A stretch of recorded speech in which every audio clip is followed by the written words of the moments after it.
talk about the slope. And before we start the slope, I want to remind you of the normal force, just to remind you something interesting. Imagine there is a box. The weight of the box, mg, is trying to break the surface and get inside, but the resistance of the surface will appear and cancel the mg. As you might remember, the n, which would be equal to mg, will cancel the mg, and the m is applied by the surface to resist and not allow the box to get into the mg. As you remember, I would call the n, I would call it surface resistant, or resistant of the surface, which is called normal force. I don't know why, but it's actually the resistance of the surface. Now let's look at here. In this case, your box is in a slope. I put the box here, and you can see that the mg of the box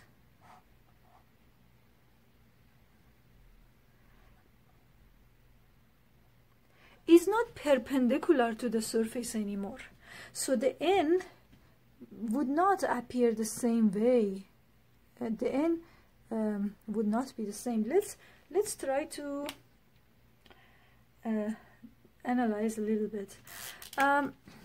Of course, the first thing we would always do, we have to divide mg to its components in a way that our x and y are not the horizontal and vertical anymore, because every movement that might happen or every total force that might exist, which will provide acceleration, would be in this dimension. So I will call this dimension my x.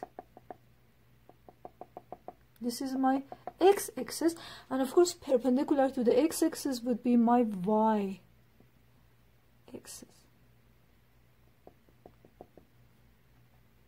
So, and now I divide mg to its components considering these coordinates, and this I divide the mg to its components considering these coordinates. The mg I'm going to divide this force to its components. This is mgy, and this is, let's draw perpendicular here, and this is mg x. And of course, as you remember, I would make the mg dotted, because the mg is divided to its components now. So now that I have this,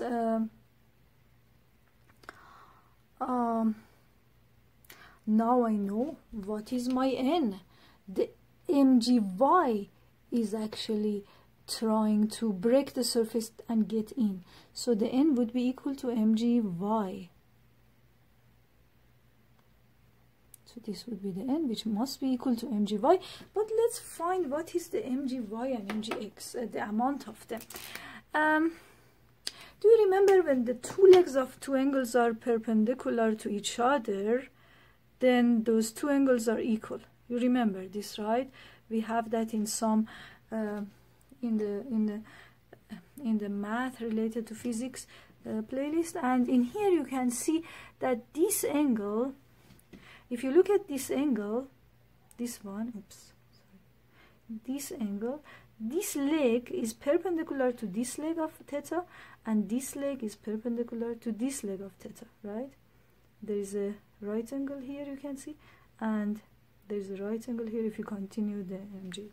So you can see that, therefore, this angle, which the two legs of this angle are perpendicular to two legs of this angle.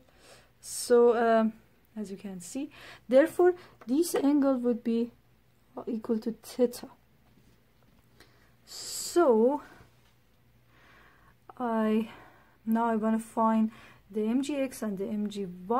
Of course, the mgx is here. I mean, the mgx is here, but because there is a rectangle here, this mgx equals to this length, and this is opposite to the theta. So we are dealing with sine theta, which is opposite over hypotenuse. Sine theta is actually mgx, right? Mgx over hypotenuse, which is the mg. Therefore, the mgx equals, this mg goes to the other side and goes on the top. Because it's divided here, it goes to the other side, would be multiplied. Mg sine theta. So this is the mgx. Now, let's go for mgy. The mgy is adjacent in this triangle to the theta, right? So I'm dealing with cosine theta, which is adjacent over hypotenuse. Cosine theta would be mgy over mg. Therefore, mgy would be mg cosine theta. So I'm going to just write in here mgx is actually mg sine theta. Sine theta is the mgx. And the mgy is actually mg cosine theta.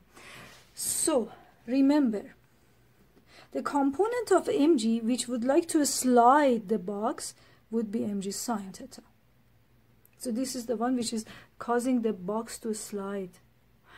And this is what the mg sine theta is, a component of mg that causes the box to move actually.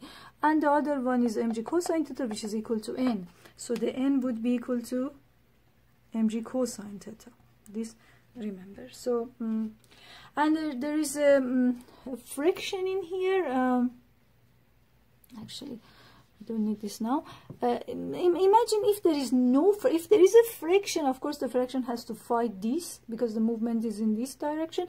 But if there is no friction, this is actually what gives acceleration to the box to go down. Okay.